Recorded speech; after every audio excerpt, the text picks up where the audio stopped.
Hola, bienvenidos a Poder Pensar. Vamos a comenzar con una entrevista de actualidad con el prosecretario de la Presidencia, Diego Canepa, para hablar de varios temas, entre ellos, Canepa, lo que va a ser la reglamentación de la ley que regula el mercado de la marihuana, por decirlo simplemente, sencillamente, que se supone el 10 de abril tiene que estar pronta, ¿es así? Sí, exactamente. Nosotros, la ley que generó y creó el mercado regulado de marihuana, mercado estrictamente regulado, como dice la ley, tiene un plazo de 120 días para su reglamentación. Va a estar pronta la reglamentación, que es muy importante porque es la que va a dar los detalles de la implementación de muchos aspectos de la ley. Una ley y al mismo tiempo una reglamentación que hace muchos meses que se está trabajando. Yo hoy lo decía en una presentación del Comité Científico de Monitoreo y Evaluación de esta ley, que le hemos presentado el día de hoy en una seminario internacional con expertos de todo el mundo, que si hay una política pública en Uruguay que se ha hecho con mucha, yo diría, mucho trabajo, con mucha conciencia, con mucha responsabilidad y muy seriamente, es esta. Por eso a mí me llama, es muy difícil a veces contestar la cantidad de manera muy ligera con que se opinan de los temas y diciéndose que había improvisación cuando hay un reconocimiento mundial al nivel de sofisticación de la política uruguaya. Venimos de Viena, donde, en la reunión mundial de las Naciones Unidas con este tema, donde no solamente no se condenó a Uruguay, como se decía, sino que se apoyó una experiencia que está dentro del marco de las convenciones, de flexibilidad en la aplicación de las convenciones, porque se entiende que el camino uruguayo es un camino que hay muchos países que lo están evaluando, pero al mismo tiempo se reconoció que es el camino más serio, con mayor sofisticación de política y el más complejo, porque otros países lo único que hicieron es liberalizar la marihuana y decir, bueno, que se vende y se compre con cualquier producto de comercio, como pasó en el estado de Colorado en Estados Unidos y en el estado de Washington, pero Uruguay es un camino muy distinto, es un camino de regulación estricta que tiene una cantidad de complejidades que se están trabajando hace tiempo. ¿Cuándo se arranca a plantar?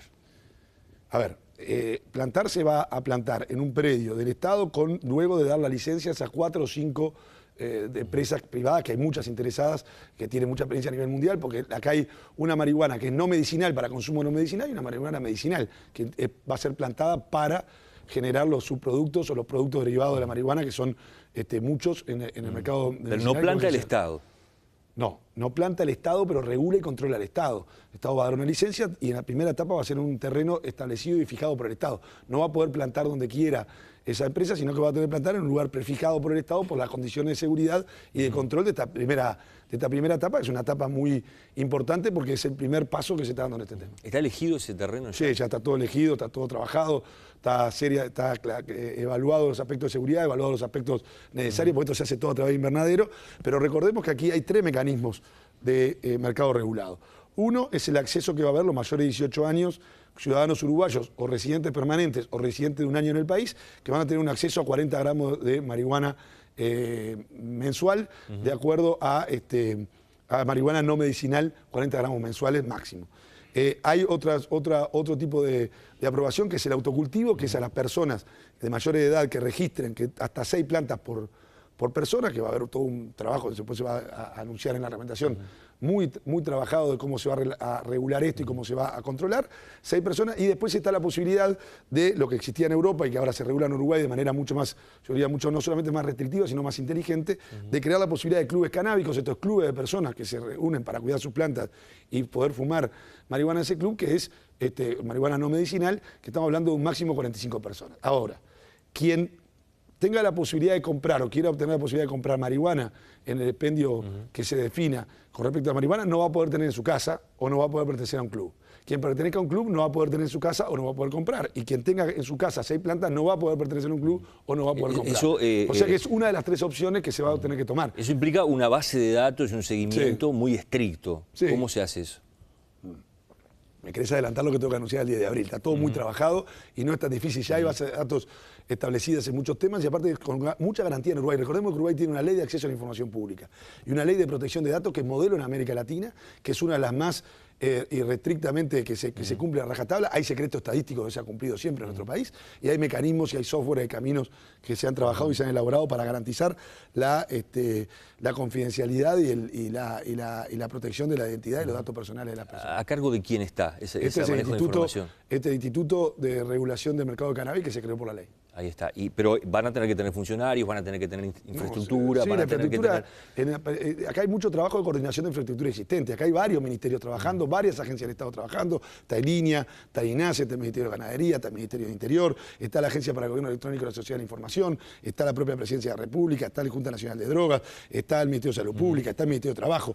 A ver, seguiría el tiempo contándote la cantidad de decenas de organismos con su propio técnico evaluando, investigación de ganadería, todos en cada uno de sus aspectos estableciendo una cantidad de trabajo para hacer esto que funcione de la mejor manera. ¿Puede dar usted ya la información de cuál va a ser el lugar elegido para la plantación? No lo puedo dar porque lo tenemos que dar en el momento que luego la reglamentación se va a hacer público, luego del llamado del proceso competitivo cuando lo hagamos para las empresas. El presidente en su momento manejó el tema predio militar o vigilancia militar, sí. No sé, usted me dirá por dónde va la cosa. Va por ahí.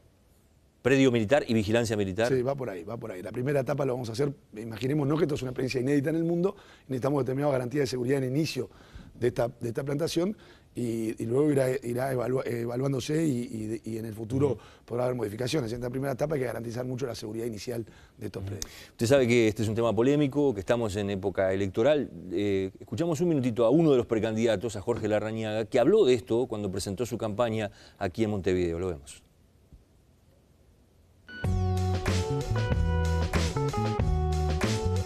A partir del 1 de marzo del año que viene, vamos a declararle la guerra a las drogas y a la delincuencia. Vamos a derogar la ley que legalizó el cultivo de la marihuana. Que no planten nada. Que no planten nada, porque la vamos a derogar a partir de la conformación de las nuevas mayorías. Un pasaje de ese discurso de Larrañaga. Cuando escucha esto, ¿qué opina? No, yo creo que aparte del debate político natural, a mí lo único que me sorprende es un discurso, declararle la guerra contra las drogas es seguir lo que hizo, ¿sabe por qué se llama guerra contra las drogas? Y Larrañaga repite el discurso de Nixon del año 1971. Se ve que los asesores, no creo que el propio Larrañaga lo conozca, ha seguido lo peor de la derecha norteamericana en su discurso, y en un discurso que está cambiando en el mundo. No hay nadie que sostenga hablar de guerra de las drogas. Es el primero que habla en Uruguay. Es de un nivel de desconocimiento de este tema tan grande. Yo creo que hay un problema enorme de comprender. Puede haber una discusión de cuál es la mejor solución. Hablar de guerra contra las drogas y contra la delincuencia. Hay muchos estereotipos en esa frase. Así que el que consume drogas es un delincuente. Es una locura absoluta. El que consume drogas tiene una enfermedad. O él va a plantear la lucha contra, va a derogar el que se produzca y se venda libremente el alcohol. Porque el principal problema de drogas en Uruguay es el alcohol. Y es una droga legal. El consumo abusivo de alcohol es el principal problema que tiene este país. ¿A quién en su sano juicio se le ocurre que prohibiendo la venta o la producción de alcohol se va a solucionar el problema? El Estado produce alcohol. No, pero aparte no solo eso, en el mundo ha fracasado enormemente. El segundo elemento es el tabaco. Mata 4.000 personas por año las enfermedades derivadas del tabaco. Y hemos bajado la prevalencia, o sea, la cantidad de consumidores de tabaco en nuestro país, pero es la segunda droga más consumida. ¿A alguien se le ocurre en su sano juicio que hay que establecer la ilegalidad de la plantación o de la comercialización de tabaco para luchar contra las adicciones? Acá la pregunta es, ¿cómo se fiscaliza mejor y se controla mejor? ¿Con un mercado invisible o con un mercado visible? Acá lo que se quiere es alentar en una campaña electoral, que es legítimo, pero me parece que es alentar temas que me parece que no tienen asidero. Esto es como sostener, no, acá genera un mercado regulado porque la marihuana es buena. La marihuana es muy mala si se consume abusivamente. Ahora, el cigarrillo es muy malo. Todos sabemos que genera cáncer de pulmón, que genera cáncer enorme. ¿A alguien se le ocurre que la solución para detener el consumo de cigarrillos es prohibir la elaboración y la venta? Me parece que hay un fuego de artificio que me parece que son increíbles. Lo único que me llama la atención, pero bueno, lo vamos a debatir, es que atienda más a lo que está pasando en el mundo. ¿Sabe lo que pasa? Dentro de unos años, cuando Estados Unidos, que fue el principal impulsor contra la guerra contra la droga, va a ser el primer país que a nivel federal, pues ya tiene 18 estados que tiene marihuana medicinal libre, que es un eufemismo, ¿no? Todos sabemos que es un enorme eufemismo, lo saben los propios americanos.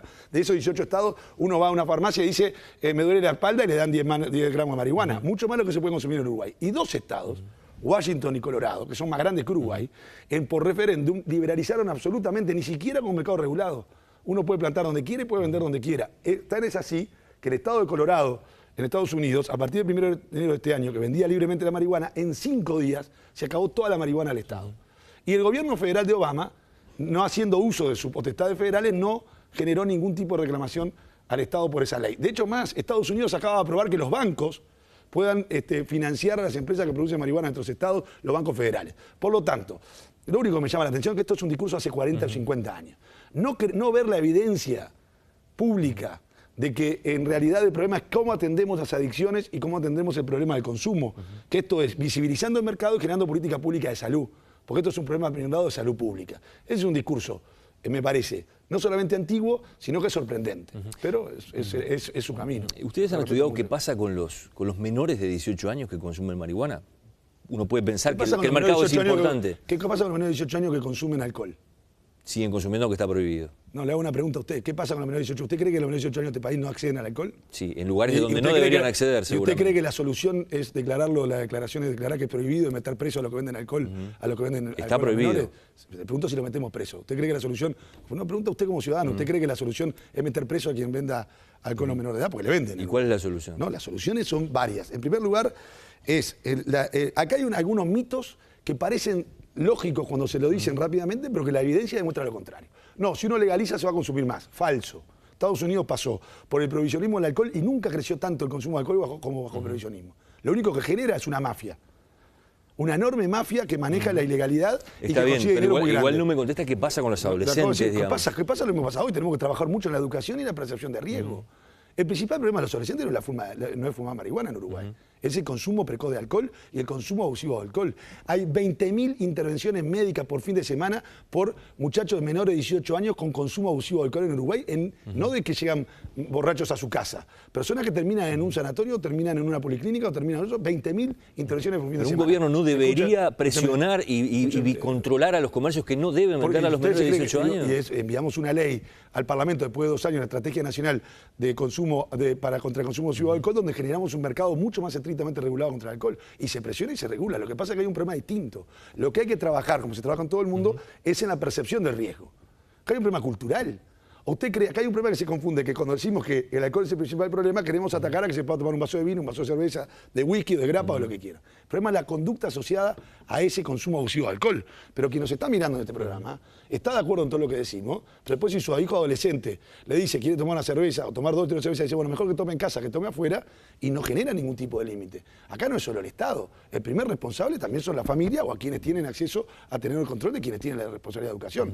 La responsabilidad está del Estado de generar las condiciones para que esa educación se dé. Pero la principal educación es la percepción de riesgo. Si uno está convencido que no le hace nada fumar un cigarrillo, o que no le hace nada fumar un cigarrillo de marihuana, o que no le hace nada tomar 1 litro de whisky, es muy difícil que eso se detenga. Pero también está la otra cara. Usted puede hacer una ley, pero si no la hace respetar es lo mismo que no existiera. Y ahí está la responsabilidad del propio Estado. Si está prohibido vender alcohol a menores, y ustedes saben que los comercios le venden igual... Pero que se prohíba, la solución siempre está por la educación y la percepción de riesgo. Porque si tú vas y sos mayor de edad y compras alcohol y vas a tu casa y te vas a un menor, yo no puedo tener a un policía en cada uno de los casas para ver si tú el alcohol que compraste... Miren que se han hecho informes de donde los propios menores van y compran y les venden igual. Cada vez sí, es verdad, hay mucho más control que antes, ¿no? Muchísimo más control que antes. Y la ley que enviamos es una ley muy completa con respecto a generar la primera de las licencias específicas para la venta de alcohol en todo el país, que genera una regulación mucho mayor, cosa que no existe en Uruguay. Y el tema de la separación de los mercados vinculados a la venta de bebidas no alcohólicas y alcohólicas. Pues sería largo, sería para otro programa, pero créame que se ha trabajado mucho y fuertemente. Ahora, lo que no se puede generar acá es simplificaciones sin asidero y sin fundamento, que lo único que generan es el fuego de artificio para generar un impacto en la gente. Y en campaña electoral se busca. Un minutito y seguimos conversando. Sí, gracias.